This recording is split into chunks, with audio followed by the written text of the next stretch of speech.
अध्याय 5 कर्म संन्यास योग। अर्जुन ने कहा, हे कृष्ण, कभी आप संन्यास माध्यम से कर्म करने की और कभी निष्काम माध्यम से कर्म करने की प्रशंसा करते हैं। इन दोनों में से एक जो आपके द्वारा निश्चय किया हुआ हो और जो परम कल्याणकारी हो, उसे मेरे लिए कहिए। श्री भगवान ने कहा, संन्यास माध्यम से किया जाने वाला कर्म और निष्काम माध्यम से किया जाने वाला कर्म, ये दोनों ही परम श्रेय को दिलाने वाले हैं, परंतु सांख्य योग की अपेक्षा निष्काम कर्म योग श्रेष्ठ है। हे महाबाहु, जो मनुष्य न तो किसी से घृणा करता है और न ही किसी की इच्छा करता है, वह सदा सन्यासी ही समझने योग्य है, क्योंकि ऐसा मनुष्य राग द्वेष आदि सभी द्वंद्वों को त्याग कर सुख पूर्वक संसार बंधन से मुक्त हो जाता है। अज्ञानी मनुष्य ही सांख्य योग और निष्काम कर्म योग को अलग अलग समझते हैं, न कि पूर्ण विद्वान मनुष्य, क्योंकि दोनों में से एक में भी अच्छी प्रकार से स्थित पुरुष दोनों के फलरूप परम सिद्धि को प्राप्त होता है। जो ज्ञान योगियों द्वारा प्राप्त किया जाता है, वही निष्काम कर्म योगियों को भी प्राप्त होता है। इसलिए जो मनुष्य सांख्य योग और निष्काम कर्म योग दोनों को फल की दृष्टि से एक देखता है, वही वास्तविक सत्य को देख पाता है। हे महाबाहु, निष्काम कर्मयोग के आचरण के बिना सर्वस्व का त्याग दुख का कारण होता है और भगवान के किसी भी एक स्वरूप को मन में धारण करने वाला निष्काम कर्मयोगी पर ब्रह्म परमात्मा को शीघ्र प्राप्त हो जाता है। कर्मयोगी इंद्रियों पर विजय प्राप्त करने वाला होता है और सभी प्राणियों की आत्मा का मूल स्रोत परमात्मा में निष्काम भाव से मन को स्थित करके कर्म करता हुआ भी कभी कर्म से लिप्त नहीं होता है। कर्मयोगी परम तत्व परमात्मा की अनुभूति करके दिव्य चेतना में स्थित होकर देखा हुआ, सुनता हुआ, स्पर्श करता हुआ, सूंघता हुआ, भोजन करता हुआ, चलता हुआ, सोता हुआ, श्वास लेता हुआ, इस प्रकार यही सोचता है कि मैं कुछ भी नहीं करता हूँ। कर्मयोगी बोलता हुआ, त्यागता हुआ, ग्रहण करता हुआ तथा आंखों को खोलता और बंद करता हुआ भी यही सोचता है कि सभी इंद्रियां अपने अपने विषयों में प्रवृत्त हो रही है, ऐसी धारणा वाला होता है। कर्मयोगी सभी कर्म फलों को परमात्मा को समर्पित करके निष्काम भाव से कर्म करता है, तो उसको पाप कर्म कभी स्पर्श नहीं कर पाते हैं, जिस प्रकार कमल का पत्ता जल को स्पर्श नहीं कर पाता है। कर्मयोगी निष्काम भाव से शरीर, मन, बुद्धि और इंद्रियों के द्वारा केवल आत्मा की शुद्धि के लिए ही कर्म करते हैं। कर्मयोगी सभी कर्म के फलों का त्याग करके परम शांति को प्राप्त होता है और जो योग में स्थित नहीं है, वह कर्म फल को भोगने की इच्छा के कारण कर्म फल में आसक्त होकर बन जाता है। शरीर में स्थित जीवात्मा मन से समस्त कर्मों का परित्याग करके वह न तो कुछ करता है और न ही कुछ करवाता है, तब वह 9 द्वारों वाले नगर में आनंद पूर्वक आत्मस्वरूप में स्थित रहता है। शरीर में स्थित जीवात्मा देह का कर्ता न होने के कारण इस लोक में उसके द्वारा न तो कर्म उत्पन्न होते हैं और न ही कर्म फलों से कोई संबंध रहता है, बल्कि यह सब प्रकृति के गुणों के द्वारा ही किए जाते हैं। शरीर में स्थित परमात्मा न तो किसी के पाप कर्म को और न ही किसी के पुण्य कर्म को ग्रहण करता है, किंतु जीवात्मा मोह से ग्रसित होने के कारण परमात्मा जीव के वास्तविक ज्ञान को आच्छादित किए रहता है। किंतु जब मनुष्य का ज्ञान तत्व ज्ञान द्वारा नष्ट हो जाता है, तब उसके ज्ञान के दिव्य प्रकाश से उसी प्रकार परम तत्व परमात्मा प्रकट हो जाता है, जिस प्रकार सूर्य के प्रकाश से संसार की सभी वस्तुएं प्रकट हो जाती है। जब मनुष्य बुद्धि और मन से परमात्मा की शरण ग्रहण करके परमात्मा के ही स्वरूप में पूर्ण श्रद्धा भाव से स्थित होता है, तब वह मनुष्य तत्व ज्ञान के द्वारा सभी पापों से शुद्ध होकर पुनर्जन्म को प्राप्त न होकर मुक्ति को प्राप्त होता है। तत्वज्ञानी मनुष्य विद्वान ब्राह्मण और विनम्र साधु को तथा गाय, हाथी, कुत्ता और नरभक्षी को एक समान दृष्टि से देखने वाला होता है। तत्वज्ञानी मनुष्य का मन समभाव में स्थित रहता है, उसके द्वारा जन्म मृत्यु के बंधन रूपी संसार जीत लिया जाता है, क्योंकि वह ब्रह्म के समान निर्दोष होता है और सदा परमात्मा में स्थित रहता है। तत्वज्ञानी मनुष्य न तो कभी किसी भी प्रिय वस्तु को पाकर हर्षित होता है और न ही अप्रिय वस्तु को पाकर विचलित होता है। ऐसा स्थिर बुद्धि मोह रहित ब्रह्म को जानने वाला सदा परमात्मा में ही स्थिर रहता है। तत्वज्ञानी मनुष्य बाहरी इंद्रियों के सुख को नहीं भोगता है, बल्कि सदैव अपनी ही आत्मा में रमण करके सुख का अनुभव करता है। ऐसा मनुष्य निरंतर परब्रह्म परमात्मा में स्थित होकर असीम आनंद को भोगता है। हे कुंती पुत्र अर्जुन, इंद्रियों और इंद्रिय विषयों के स्पर्श से उत्पन्न कभी तृप्त न होने वाले यह भोग प्रारंभ में सुख देने वाले होते हैं और अंत में निश्चित रूप से दुख योनि के कारण होते हैं। इसी कारण तत्वज्ञानी कभी भी इंद्रिय सुख नहीं भोगता है। जो मनुष्य शरीर का अंत होने से पहले ही काम और क्रोध से उत्पन्न होने वाले वेग को सहन करने में समर्थ हो जाता है, वही मनुष्य योगी है और वही इस संसार में सुखी रह सका है। जो मनुष्य अपनी आत्मा में ही सुख चाहने वाला होता है और अपने मन को अपनी ही आत्मा में स्थिर रखने वाला होता है, जो आत्मा में ही ज्ञान प्राप्त करने वाला होता है, वही मनुष्य योगी है और वही ब्रह्म के साथ एक होकर परब्रह्म परमात्मा को प्राप्त होता है। जिनके सभी पाप और सभी प्रकार दुविधाएं ब्रह्म का स्पर्श करके मिट गई हैं, जो समस्त प्राणियों की कल्याण में लगे रहते हैं, वही ब्रह्म ज्ञानी मनुष्य मन को आत्मा में स्थिर करके परम शांति स्वरूप परमात्मा को प्राप्त करके मुक्त हो जाते हैं। सभी सांसारिक इच्छाओं और क्रोध से पूर्ण रूप से मुक्त स्वरूप सिद्ध आत्मज्ञानी आत्म संयमी योगी को सभी ओर से प्राप्त परम शांति स्वरूप परब्रह्म परमात्मा ही होता है। सभी इंद्रिय विषयों का चिंतन बाहरी त्याग कर और आंखों की दृष्टि को भौहों के मध्य में केंद्रित करके प्राण वायु और अपान वायु की गति नासिका के अंदर और बाहर सम करके मन सहित इंद्रियों और बुद्धि को वश में करके मोक्ष के लिए तत्पर, इच्छा, भय और क्रोध से रहित हुआ योगी सदैव मुखी रहता है। ऐसा मुक्त पुरुष मुझे सभी यज्ञों और तपस्याओं को भोगने वाला, सभी लोकों और देवताओं का परमेश्वर तथा संपूर्ण जीवों पर उपकार करने वाला परम दयालु एवं हितैषी जानकर परम शांति को प्राप्त होता है। इस प्रकार उपनिषद, ब्रह्म विद्या तथा योग शास्त्र रूप श्रीमद् भगवद गीता के श्री कृष्ण अर्जुन संवाद में कर्म सांख्य योग नाम का 5वां अध्याय संपूर्ण हुआ। अध्याय 6 आत्म संयम योग। श्री भगवान ने कहा, जो मनुष्य बिना किसी फल की इच्छा से अपना कर्तव्य समझकर कार्य करता है वही सन्यासी है और वही योगी है। न तो अग्नि को त्यागने वाला ही सन्यासी होता है और न ही कार्यों को त्यागने वाला ही योगी होता है। हे पांडुपुत्र, जिसे सन्यास कहते हैं उसे ही तू योग समझ, क्योंकि इंद्रिय सुख की इच्छा का त्याग किए बिना कभी भी कोई मनुष्य योग को प्राप्त नहीं हो सका है। मन को वश करने की इच्छा वाले मनुष्य को योग की प्राप्ति के लिए कर्म करना कारण होता है और योग को प्राप्त होते होते सभी सांसारिक इच्छाओं का अभाव हो जाना ही कारण होता है। जब मनुष्य सभी सांसारिक इच्छाओं का त्याग करके न तो शारीरिक सुख के लिए कार्य करता है और न ही फल की इच्छा से कार्य में प्रवृत्त होता है, उस समय वह मनुष्य योग में स्थित कहलाता है। मनुष्य को चाहिए कि वह अपने मन के द्वारा अपना जन्म मृत्यु रूपी बंधन से उद्धार करने का प्रयत्न करे और अपने को निम्न योनि में न गिरने दे, क्योंकि यह मन ही जीवात्मा का मित्र है और यही जीवात्मा का शत्रु भी है। जो मनुष्य मन को वश कर लेता है उसका वह मन ही परम मित्र बन जाता है, लेकिन जो मनुष्य मन को वश में नहीं कर पाता है उसके लिए वह मन ही परम शत्रु के समान हो जाता है। जिसने मन को वश में कर लिया है उसको परम शांति स्वरूप परमात्मा पूर्ण रूप से प्राप्त हो जाता है। उस मनुष्य के लिए सर्दी, गर्मी, सुख, दुख और मान अपमान एक समान होते हैं। ऐसा मनुष्य स्थिर चित्त वाला और इंद्रियों को वश में करके परमात्मा के ज्ञान द्वारा परमात्मा को प्राप्त करके पूर्ण संतुष्ट रहता है। ऐसे परमात्मा को प्राप्त हुए मनुष्य के लिए मिट्टी, पत्थर और सोना एक समान होते हैं। ऐसा मनुष्य स्वभाव से सभी का हित चाहने वाला, मित्रों और शत्रुओं में, तटस्थों और मध्यस्थों में, शुभ चिंतकों और ईर्ष्यालुओं में, पुण्यात्माओं और पापात्माओं में भी एक समान भाव रखने वाला होता है। ऐसा मनुष्य निरंतर मन सहित शरीर से किसी भी वस्तु के प्रति आकर्षित हुए बिना तथा किसी भी वस्तु का संग्रह किए बिना परमात्मा के ध्यान में एक ही भाव से स्थिर रहने वाला होता है। योग के अभ्यास के लिए मनुष्य को एकांत स्थान में, पवित्र भूमि में, न तो बहुत ऊंचा और न ही बहुत नीचा, कुशा के आसन पर मुलायम वस्त्र या मृगछाला बिछाकर उस पर दृढ़ता पूर्वक बैठकर मन को एक बिंदु पर स्थिर करके चित्त और इंद्रियों की क्रियाओं को वश में रखते हुए अंतःकरण की शुद्धि के लिए योग का अभ्यास करना चाहिए। योग के अभ्यास के लिए मनुष्य को अपने शरीर, गर्दन तथा सिर को अचल और स्थिर रखकर नासिका के आगे के सिरे पर दृष्टि स्थित करके इधर उधर अन्य दिशाओं को न देखते हुए बिना किसी भय से इंद्रिय विषयों से मुक्त ब्रह्मचर्य व्रत में स्थित मन को भली भांति शांत करके मुझे अपना लक्ष्य बनाकर और मेरे ही आश्रय होकर अपने मन को मुझ में स्थिर करके मनुष्य को अपने हृदय में मेरा ही चिंतन करना चाहिए। इस प्रकार निरंतर शरीर द्वारा अभ्यास करके मन को परमात्मा स्वरूप में स्थिर करके परम शांति को प्राप्त हुआ योग में स्थित मनुष्य ही सभी सांसारिक बंधन से मुक्त होकर मेरे परम धाम को प्राप्त कर पाता है। हे अर्जुन, योग में स्थित मनुष्य को न तो अधिक भोजन करना चाहिए और न ही कम भोजन करना चाहिए, न ही अधिक सोना चाहिए और न ही सदा जागते रहना चाहिए।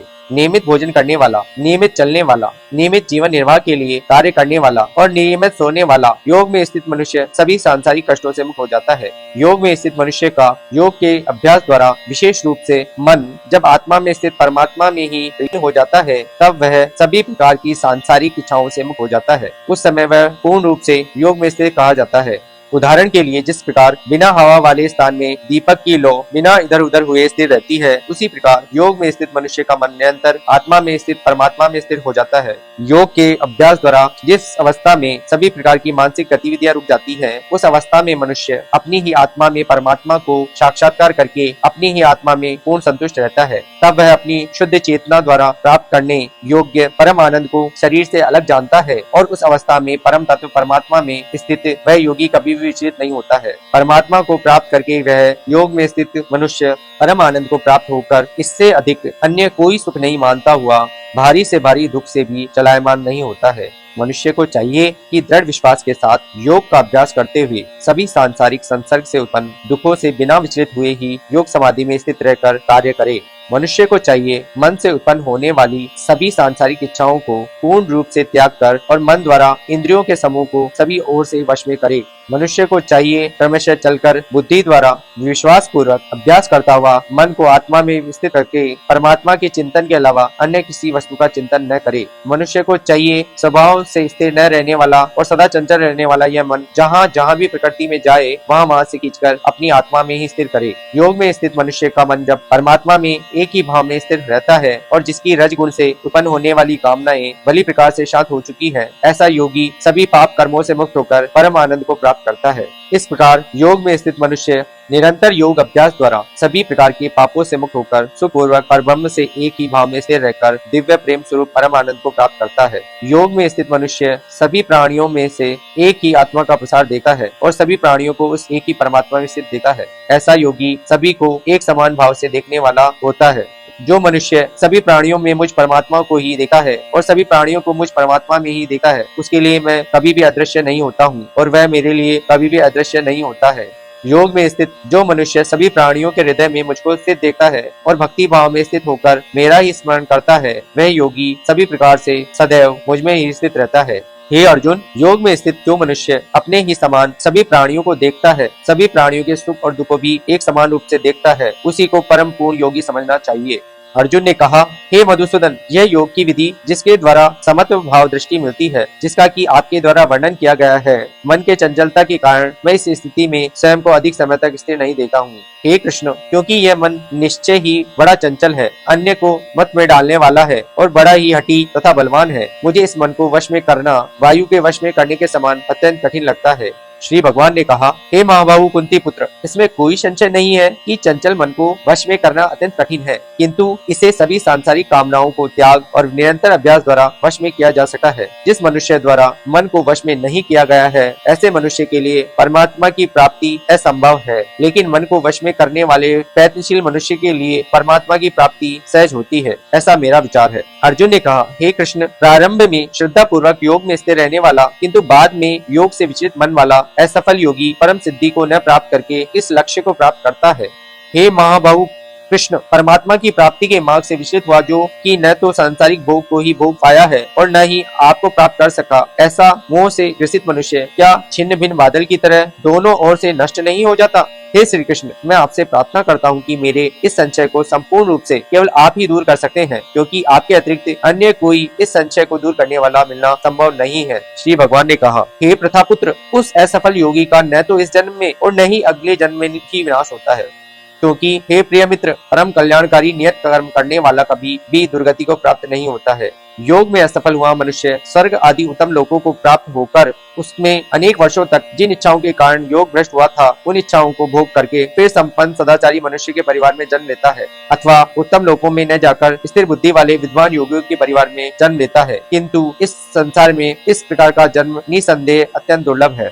हे कुरुनंदन, ऐसा जन्म प्राप्त करके वहाँ उसे पूर्व जन्म के योग संस्कार पुनः प्राप्त हो जाते हैं और उन संस्कारों के प्रभाव से वह परमात्मा प्राप्ति रूपी परम सिद्धि को प्राप्त करने के उद्देश्य से फिर से प्रयत्न करता है। पूर्व जन्म के अभ्यास के कारण वह निश्चय रूप से परमात्मा पद की ओर स्वतः ही आकर्षित हो जाता है। ऐसा जिज्ञासु योगी शास्त्रों के अनुष्ठानों का उल्लंघन करके योग में स्थित हो जाता है। ऐसा योगी समस्त पाप कर्मों से शुद्ध होकर अनेक जन्मों के कठिन अभ्यास से इस जन्म में प्रयत्न करते हुए परम सिद्धि को प्राप्त करने के पश्चात परम गति को प्राप्त करता है। तपस्वियों में योगी श्रेष्ठ है, शास्त्र ज्ञानियों में भी योगी श्रेष्ठ माना गया है और सकाम कर्म करने वालों की अपेक्षा भी योगी श्रेष्ठ है। इसलिए अर्जुन, तू योगी बन। सभी प्रकार के योगियों में जो पूर्ण श्रद्धा सहित संपूर्ण रूप से मेरे आश्रित हुए अपने अंतःकरण से मुझको निरंतर स्मरण करता है, ऐसा योगी मेरे द्वारा परम योगी माना जाता है। इस प्रकार उपनिषद, ब्रह्म विद्या तथा योग शास्त्र रूप श्रीमद् भगवत गीता के श्री कृष्ण अर्जुन संवाद में ध्यान योग नाम का 6वां अध्याय संपूर्ण हुआ। अध्याय 7, ज्ञान विज्ञान योग।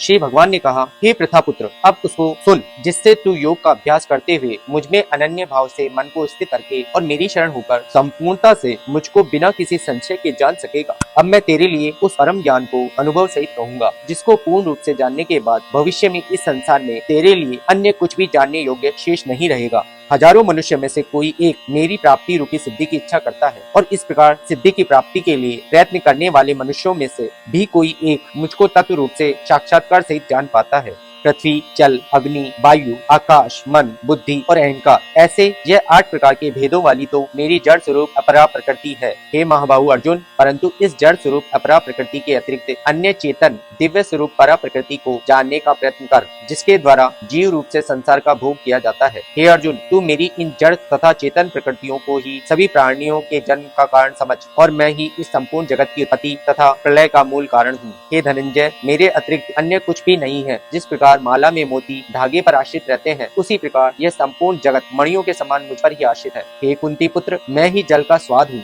सूर्य तथा चंद्रमा का प्रकाश हूँ, समस्त वैदिक मंत्रों में ओमकार मैं हूँ, आकाश में ध्वनि हूँ, और मनुष्यों द्वारा किया जाने वाला पुरुषार्थ भी मैं ही हूँ। मैं पृथ्वी में पवित्र गंध हूँ, अग्नि में ऊष्मा हूँ, समस्त प्राणियों में वायु रूप में प्राण हूँ, और तपस्वियों में तप भी मैं हूँ। हे प्रथापुत्र, तुम मुझको ही सभी प्राणियों का अनादि अनंत बीज समझ। मैं बुद्धिमानों की बुद्धि और तेजस्वी मनुष्यों का तेज हूँ। हे भरत श्रेष्ठ अर्जुन, मैं बलवानों का कामना रहित और आसक्ति रहित बल हूँ, और सभी प्राणियों में धर्मानुसार विषयी जीवन हूँ। प्रकृति के 3 गुण, सतगुण, रजगुण और तम गुण से उत्पन्न होने वाले भाव, उन सबको तू मुझसे उत्पन्न होने वाले समझ। परंतु प्रकृति के गुण मेरे अधीन रहते हैं, मैं उनके अधीन नहीं हूँ। प्रकृति के इन तीनों गुणों से उत्पन्न भावों द्वारा संसार के सभी जीव मोहग्रस्त रहते हैं। इस कारण प्रकृति के गुणों से अतीत मुझ परम अविनाशी को नहीं जानते हैं। यह तीनों दिव्य गुणों से युक्त मेरी अपराशक्ति स्वरूप माया को पार करना असंभव है, परंतु जो मनुष्य मेरी शरणागत हो जाते हैं, वह मेरी इस माया को आसानी से पार कर जाते हैं। मनुष्यों में अधर्मी और दुष्ट स्वभाव वाले मूर्ख लोग मेरी शरण ग्रहण नहीं करते हैं। ऐसे नास्तिक स्वभाव धारण करने वालों का ज्ञान मेरी माया द्वारा हर लिया जाता है। हे भरत श्रेष्ठ अर्जुन, 4 प्रकार के उत्तम कर्म करने वाले, आर्त दुख से निवृत्ति चाहने वाले, अर्थार्थी धन संपदा चाहने वाले, जिज्ञासु केवल मुझे जानने की इच्छा रखने वाले, ज्ञानी मुझे ज्ञान सहित जानने वाले भक्त मेरा स्मरण करते हैं। इनमें से वह ज्ञानी सर्वश्रेष्ठ है जो सदैव अनन्य भाव से मेरी शुद्ध भक्ति में स्थित रहता है, क्योंकि ऐसे ज्ञानी भक्तों में अत्यंत प्रिय होता हूँ, और वह मुझे अत्यंत प्रिय होता है। यद्यपि ये चारों प्रकार के भक्त उदार हृदय वाले हैं, परंतु मेरे मत के अनुसार ज्ञानी भक्त जो साक्षात मेरा ही स्वरूप होता है, क्योंकि वह स्थिर मन बुद्धि वाला ज्ञानी भक्त मुझे अपना सर्वोच्च लक्ष्य जानकर मुझ में ही स्थित रहता है। अनेकों जन्मों के बाद अपने अंतिम जन्म में ज्ञानी मेरी शरण ग्रहण करता है, इसीलिए सभी के हृदय में स्थित सब कुछ मैं ही होता हूँ। ऐसा महात्मा अत्यंत दुर्लभ होता है। जिन मनुष्य का ज्ञान सांसारिक कामनाओं के द्वारा नष्ट किया जा चुका है, वे लोग अपने अपने स्वभाव के अनुसार पूर्व जन्मों के अर्जित संस्कारों के कारण प्रकृति के नियमों के वश में होकर अन्य देवी देवताओं की शरण में जाते हैं। जैसे ही कोई भक्त जिन देवी देवताओं के स्वरूप को श्रद्धा से पूजने की इच्छा करता है, मैं उसकी श्रद्धा को उन्हीं देवी देवताओं के प्रति से कर देता हूँ। वह भक्त सांसारिक सुखी कामनाओं से श्रद्धा से युक्त होकर उन देवी देवताओं की पूजा आराधना करता है, और उसकी वह मनोकामनाएं पूर्ण भी होती है, किंतु वास्तव में यह सभी इच्छाएं मेरे द्वारा ही पूरी की जाती हैं। परंतु उन अल्पबुद्धि वालों को प्राप्त वह फल क्षणिक होता है और भोगने के बाद समाप्त हो जाता है। देवताओं को पूजने वाले देवलोक को प्राप्त होते हैं, किंतु मेरे भक्त अंततः मेरे परम धाम को ही प्राप्त होते हैं। बुद्धिहीन मनुष्य मुझ अप्रकट परमात्मा को मनुष्य की तरह जन्म लेने वाला समझते हैं, इसलिए वह मेरे सर्वश्रेष्ठ अविनाशी स्वरूप के परम प्रभाव को नहीं समझ पाते हैं। मैं सभी के लिए प्रकट नहीं हूँ, क्योंकि मैं अपनी अंतरंगा शक्ति योग माया द्वारा आच्छादित रहता हूँ, इसलिए यह मूर्ख मनुष्य मुझ अजन्मा अविनाशी परमात्मा को नहीं समझ पाते हैं। हे अर्जुन, मैं भूतकाल में, वर्तमान में और भविष्य में जन्म मृत्यु को प्राप्त होने वाले सभी प्राणियों को जानता हूँ, परंतु मुझे कोई नहीं जानता है। हे भरतवंशी, हे शत्रु विजेता, संसार में सभी प्राणी इच्छा द्वेष आदि द्वंद्वों से उत्पन्न मोह के कारण जन्म लेकर पुण्य मोह को प्राप्त हो जाते हैं, परंतु जिस मनुष्य ने पूर्व जन्मों में और इस जन्म में पुण्य कर्म किए हैं तथा उसके सभी पाप पूर्ण रूप से नष्ट हो चुके हैं, वह दृढ़ संकल्प के साथ मेरी भक्ति करके मोह आदि सभी द्वंद्वों से मुक्त हो जाता है। जो मनुष्य मेरी शरण होकर वृद्धावस्था और मृत्यु से मुक्ति पाने के लिए इच्छा करता है, ऐसे मनुष्य उस ब्रह्म को, परमात्मा को और उसके सभी कर्मों को पूरी तरह से जानता है। जो मनुष्य मुझे अधिभूत, अधिदेव तथा अधियज्ञ सहित जानता है और जिसका मन निरंतर मुझ में स्थित रहता है, वह मनुष्य मृत्यु के समय भी मुझे ही जानता है। इस प्रकार उपनिषद, ब्रह्म विद्या तथा योग शास्त्र स्वरूप श्रीमद् भगवत गीता में श्री कृष्ण तथा अर्जुन के संवाद में भगवत ज्ञान योग नाम का 7वां अध्याय संपूर्ण हुआ। अध्याय 8, अक्षर ब्रह्म योग।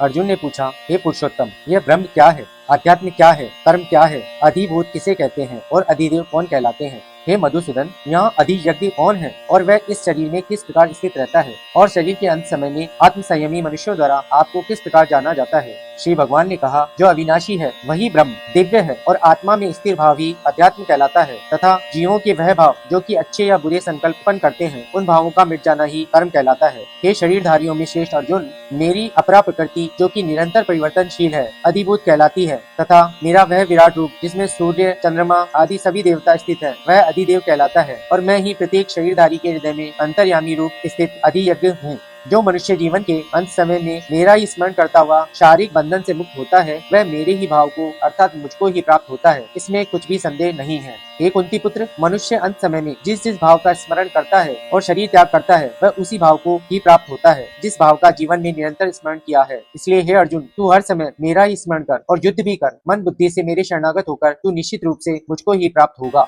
हे प्रथापुत्र, जो मनुष्य बिना विचलित हुए अपनी चेतना से योग में स्थित होने का अभ्यास करता है वह निरंतर चिंतन करता हुआ उस दिव्य परमात्मा को ही प्राप्त होता है। मनुष्य को उस परमात्मा के स्वरूप का स्मरण करना चाहिए जो सभी को जानने वाला है, पुरातन है, जगत का नियंता है, सूक्ष्म से भी अति सूक्ष्म सभी का पालन करता है, अकल्पनीय स्वरूप है, सूर्य के समान प्रकाशमान है और अंधकार से परे स्थित है। जो मनुष्य मृत्यु के समय अचल मन से भक्ति में लगा हुआ योग शक्ति के द्वारा प्राण को दोनों भुवों के मध्य में पूर्ण रूप से स्थापित कर लेता है वह निश्चित रूप से परमात्मा के उस परम धाम को ही प्राप्त होता है।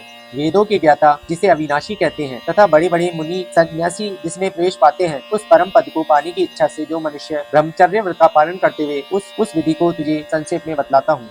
शरीर के सभी द्वारों को वश में करके तथा मन को हृदय में स्थित करके प्राण वायु को सिर में रोककर योग धारणा में स्थित हुआ जाता है। इस प्रकार ओमकार रूपी एक अक्षर ब्रह्म का उच्चारण करते हुए मेरा स्मरण करता हुआ शरीर को त्याग कर जाता है वह मनुष्य मेरे परम धाम को प्राप्त करता है। हे प्रथापुत्र अर्जुन, जो मनुष्य मेरे अतिरिक्त अन्य किसी का मन से चिंतन नहीं करता है और सदैव नियमित रूप से मेरा ही स्मरण करता है उस नियमित रूप से मेरी भक्ति में स्थित भक्त के लिए मैं सरलता से प्राप्त हो जाता हूँ। मुझे प्राप्त करके उस मनुष्य का इस दुख रूपी अस्तित्व रहित क्षणभंगुर संसार में पुनर्जन्म कभी नहीं होता है बल्कि वह महात्मा परम सिद्धि को प्राप्त करके मेरे परम धाम को प्राप्त होता है। हे अर्जुन, इस ब्रह्मांड में निम्न लोक से ब्रह्म लोक तक के सभी लोकों में सभी जीव जन्म मृत्यु को प्राप्त होते रहते हैं, किंतु हे कुंती पुत्र अर्जुन, मुझे प्राप्त करके मनुष्य का पुनर्जन्म कभी नहीं होता है। जो मनुष्य 1000 चतुर्युगों का ब्रह्मा का दिन और 1000 चतुर्युगों की ब्रह्मा की रात्रि को जानते हैं वह मनुष्य समय के तत्व को वास्तविकता से जानने वाले होते हैं। ब्रह्मा के दिन की शुरुआत में सभी जीव उस अव्यक्त से प्रकट होते हैं और रात्रि की शुरुआत में पुनः अव्यक्त में ही विलीन हो जाते हैं। उस अव्यक्त को ही ब्रह्म के समान नाम से जाना जाता है। हे प्रथापुत्र, वही यह समस्त जीवों का समूह बार बार उत्पन्न और विलीन होता रहता है। ब्रह्मा की रात्रि के आने पर विलीन हो जाता है और दिन के आने पर स्वतः ही प्रकट हो जाता है,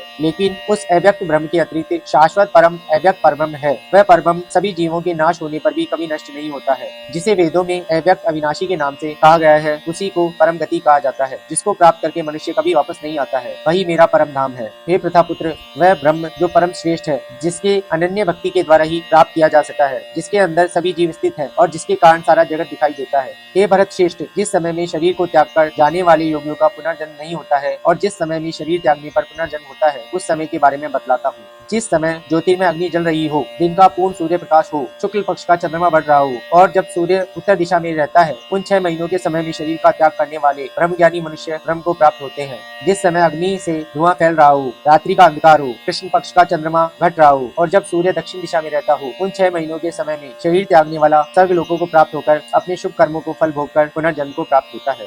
वेदों के अनुसार इस मृत्यु लोक से जाने के 2 ही शाश्वत मार्ग है, एक प्रकाश का मार्ग और दूसरा अंधकार का मार्ग। जो मनुष्य प्रकाश मार्ग से जाता है वह वापस नहीं आता है और जो मनुष्य अंधकार मार्ग से जाता है वह वापस लौट आता है। हे प्रथापुत्र, भक्ति में स्थित कोई भी भक्त इन सभी मार्गों को जानते हुए भी कभी मोहग्रस्त नहीं होता है। इसलिए हे अर्जुन, तू हर समय मेरी भक्ति में स्थिर हो। योग में स्थित मनुष्य वेदों के अध्ययन से, यज्ञ से, ताप से और दान से प्राप्त सभी पुण्य फलों को भोगता हुआ अंत में निश्चित रूप से तत्व को जानकर मेरे परम धाम को ही प्राप्त करता है, जो कि मेरा मूल निवास स्थान है। इस प्रकार उपनिषद, ब्रह्म विद्या तथा योग शास्त्र रूप श्रीमद् भगवद गीता के श्री कृष्ण अर्जुन संवाद में अक्षर ब्रह्म योग नाम का 8वां अध्याय संपूर्ण हुआ।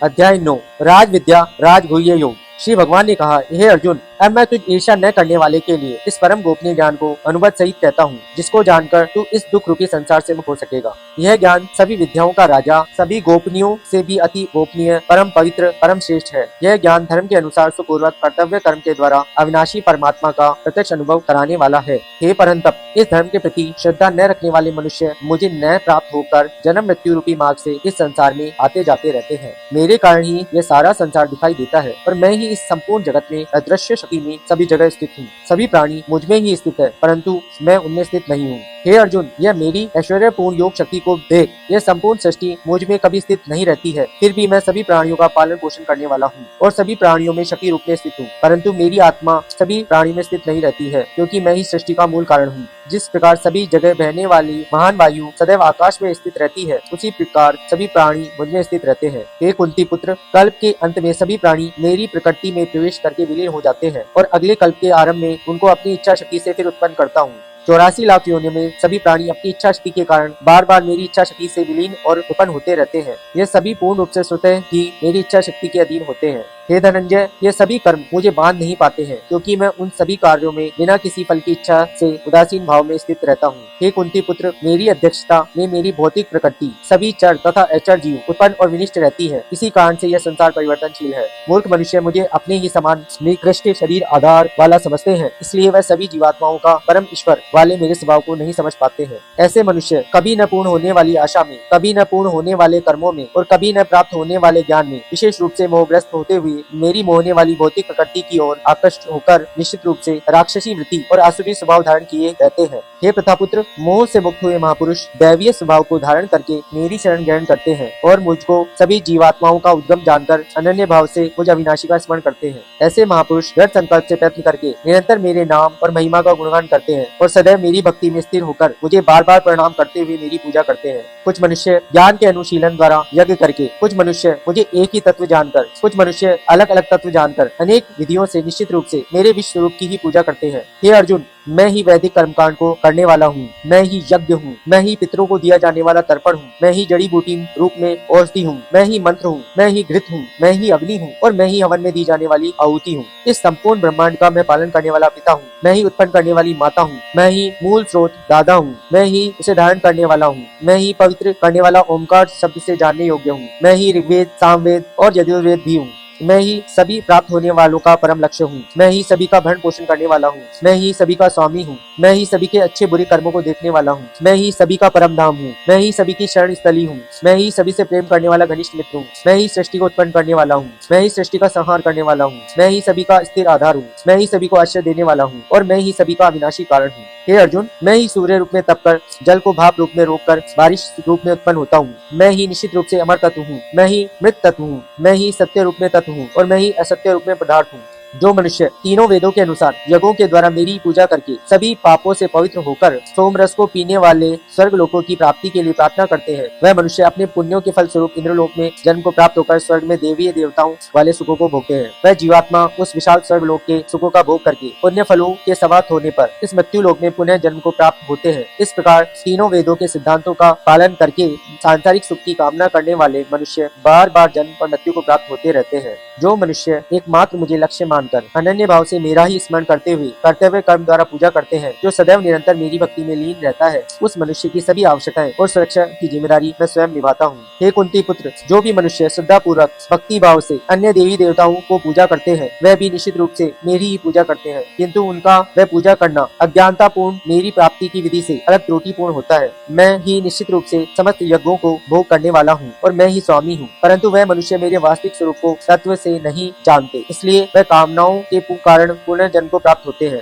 जो मनुष्य देवताओं की पूजा करते हैं वह देवताओं को प्राप्त होते हैं, और जो अपने पूर्वजों की पूजा करते हैं वह पूर्वजों को प्राप्त होते हैं। जो भूतों की पूजा करते हैं वह भूतों के कुल को प्राप्त होते हैं, परंतु जो मनुष्य मेरी पूजा करते हैं वह मुझे ही प्राप्त होते हैं। जो मनुष्य एक पत्ता, एक फूल, एक फल, थोड़ा सा जल और कुछ भी निष्काम भक्ति भाव से अर्पित करता है, उस शुद्ध भक्त का निष्काम भक्ति भाव से अर्पित किया हुआ सभी कुछ मैं स्वीकार करता हूँ। हे कुंती पुत्र, तू जो भी कर्म करता है, जो भी खाता है, जो भी हवन करता है, जो भी दान देता है और जो भी तपस्या करता है, उस सभी को मुझे समर्पित करते हुए कर। इस प्रकार तू समस्त अच्छे और बुरे कर्मों के फल के बंधन से मुक्त हो जाएगा और मन से सभी सांसारिक कर्मों को त्याग कर मन को परमात्मा में स्थिर करके विशेष रूप से मुक्त होकर मुझे ही प्राप्त होगा। मैं सभी प्राणियों में समान रूप से स्थित हूँ, सृष्टि में न किसी से द्वेष रखता हूँ और न ही कोई मेरा प्रिय है, परंतु जो मनुष्य शुद्ध भक्ति से मेरा स्मरण करता है वह मुझ में स्थिर रहता है और मैं भी निश्चित रूप से उसमें स्थित रहता हूँ। यदि कोई भी अत्यंत दुराचारी मनुष्य अनन्य भाव से मेरा निरंतर स्मरण करता है तो वह निश्चित रूप से साधु ही समझना चाहिए, क्योंकि वह संपूर्ण रूप से मेरी ही भक्ति में स्थित होता है। हे अर्जुन, वह शीघ्र ही मन से शुद्ध होकर धर्म का आचरण करता हुआ चिरस्थायी परम शांति को प्राप्त होता है। इसलिए तू निश्चिंत होकर घोषित कर दे कि मेरा भक्त कभी नष्ट नहीं होता है। हे प्रतापुत्र, स्त्री, वैश्य, शूद्र, अन्य किसी भी निम्न योनि में उत्पन्न होने वाले मनुष्य हो, वह भी मेरी शरण ग्रहण करके मेरे परम धाम को ही प्राप्त होते हैं। तो फिर पुण्यात्मा, ब्राह्मणों, भक्तों और राजसी क्षत्रियों का तो कहना ही क्या है। इसलिए तू क्षण में नष्ट होने वाले दुख से भरे हुए इस जीवन में निरंतर मेरा ही स्मरण कर। हे अर्जुन, तू मुझ में ही मन को स्थिर कर, मेरा ही भक्त बन, मेरी ही पूजा कर और मुझे ही प्रणाम कर। इस प्रकार अपने मन को मुझ परमात्मा में पूर्ण रूप से स्थिर करके मेरी शरण होकर तू निश्चित रूप से मुझे ही प्राप्त होगा। इस प्रकार उपनिषद, ब्रह्म विद्या तथा योग शास्त्र रूपी श्रीमद् भगवद गीता के श्री कृष्ण अर्जुन संवाद में राज विद्या योग नाम का 9वां अध्याय संपूर्ण हुआ।